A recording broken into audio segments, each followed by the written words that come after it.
আসসালামু আলাইকুম। এইচএসসি 25 ব্যাচের শিক্ষার্থীরা, তোমাদের পরীক্ষার বাকি আছে আর মাত্র 3.5 মাস। তাই তোমাদের এই শেষ সময়ে আরেকটু সুন্দর এবং গোছানো প্রস্তুতির জন্য আমরা শুরু করতে যাচ্ছি ফিজিক্স রিভিশন ব্যাচ 4.0। অলরেডি আমাদের 3টি রিভিশন ব্যাচের ক্লাস চলছে, আর আমাদের এই চতুর্থ রিভিশন ব্যাচটি শুরু হবে আগামী 10 মার্চ। আগামী 3.5 মাসে অর্থাৎ মাত্র 105 দিনে আমরা সম্পূর্ণ সিলেবাস শেষ করব এবং তোমাদের এই রিভিশন ব্যাচে ক্লাস চলবে সপ্তাহে 4 দিন, রবি, মঙ্গল, বৃহস্পতি এবং শুক্রবার বিকাল 5টায়, এবং শুধুমাত্র রমজান মাসের জন্য এই ব্যাচটিতে আমরা ক্লাস করব শনি, সোম, বুধ এবং শুক্রবার বিকাল 2টায়।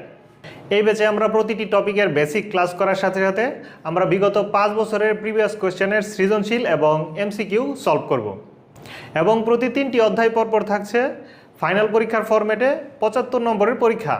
তার আগে তোমাদেরকে একটু বলে নেই আমাদের এই ব্যাচের কোর্স প্ল্যান সম্পর্কে। এই ব্যাচে আমরা শুরু থেকে শেষ পর্যন্ত একটা নির্দিষ্ট কোর্স প্ল্যান ফলো করব, যেখানে আমরা কোন দিন কোন চ্যাপ্টারের কোন টপিক আলোচনা করব তা আগে থেকেই সাজানো থাকবে। যেমন দেখো, ভেক্টর অধ্যায়ে আমরা টোটাল 5টা ক্লাস করব। এই 5 ক্লাসে আমরা ভেক্টর অধ্যায়ের সমস্ত সৃজনশীল টপিক আলোচনা করব, এবং খেয়াল করো, প্রথম লেকচারে আমরা উপাংশ সূত্র, সামান্তরিক সূত্র এবং লম্বাংশ সূত্র আলোচনা করব, এবং সাথে সাথে এই টপিক রিলেটেড আমাদের প্রিভিয়াস ইয়ারের কোয়েশ্চেন প্র্যাকটিস করব।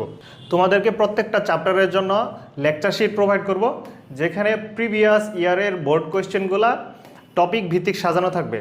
অর্থাৎ আমরা যেমন প্রথম লেকচারে উপাংশ সূত্র এবং সামান্তরিক সূত্র আর লম্বাংশ সূত্র নিয়ে আলোচনা করব, সাথে সাথে এই টপিক রিলেটেড যে সৃজনশীল টপিকগুলো থাকবে ওইগুলো আমরা ক্লাসে প্র্যাকটিস করব। যেমন এই টপিক থেকে আমাদের প্রিভিয়াস ইয়ারে টোটাল 6টা কোয়েশ্চেন আসছিল, তো এই 6টা কোয়েশ্চেন আমরা এই প্রথম ক্লাসে শেষ করব। সাথে সাথে এই টপিক রিলেটেড যে এমসিকিউ কোয়েশ্চেনগুলো আছে, ওই এমসিকিউগুলো এরকম টপিক আকারে সাজানো থাকবে। তো আমরা যেদিন যে টপিক পড়ব ওই টপিকের সৃজনশীল এবং এমসিকিউ ক্লাসে প্র্যাকটিস করব এবং বাসায় প্র্যাকটিস করব। আমাদের সাথে যুক্ত হতে যোগাযোগ করো এই নাম্বারে, এবং আমাদের অফলাইন ব্যাচ অর্থাৎ আমাদের কোচিংয়ের লোকেশন হচ্ছে হাউস নাম্বার 158, ফাতিমা হাসপাতালের বিপরীত পাশে, যশোর।